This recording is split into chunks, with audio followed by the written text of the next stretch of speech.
If one photographer is in manual and deliberately sets the meter to +2, and another photographer uses exposure compensation to dial in +2, the result is the same.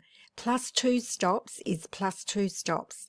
The camera just gets there in a different way.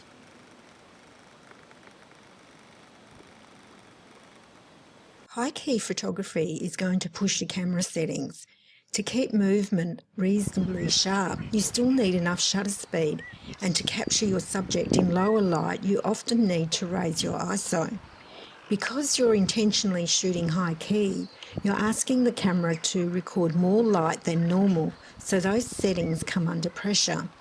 The key is balancing shutter speed, ISO and exposure so you get the brightness you want without sacrificing sharpness. This image is a really good example of how I work with partial shade.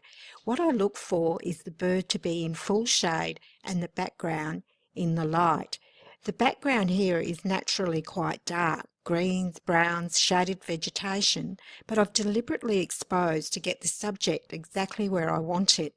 By doing that, the background lifts. Those darker greens and browns soften and they start to move into lighter green and warm yellow tones.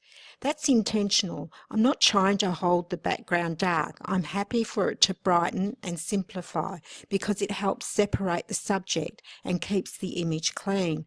Most of this look is achieved in camera by how I expose the scene.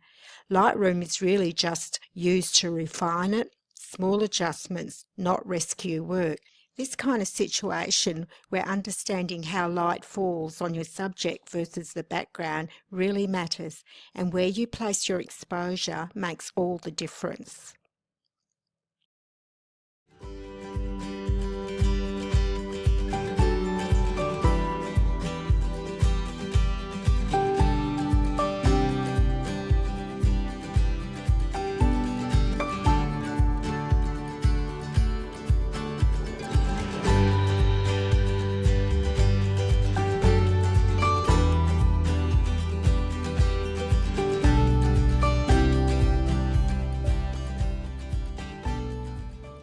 Another high key technique I love is working as the sun rises and the light slowly starts to creep into the scene.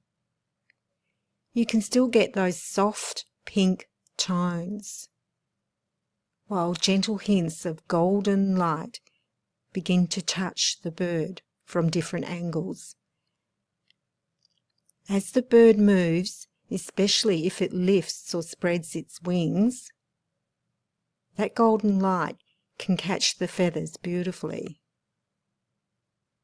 Even as the sun rises higher, I'll often keep pushing for that high key white look. It works especially well with white birds, like egrets, where you can get a soft golden glow coming through the wings. It is a really exciting time to shoot. The light is changing constantly, so I'll shift my angle and watch how that directional light falls across the bird. Technique stays consistent, the light shapes the mood.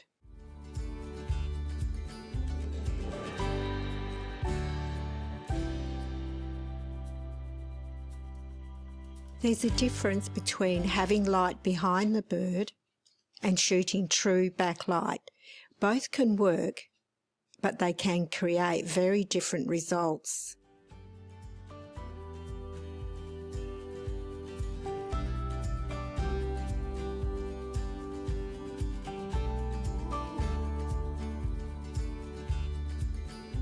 Exposing to the right in low light. Moody light, but using the same exposed to the right approach I rely on for high key work.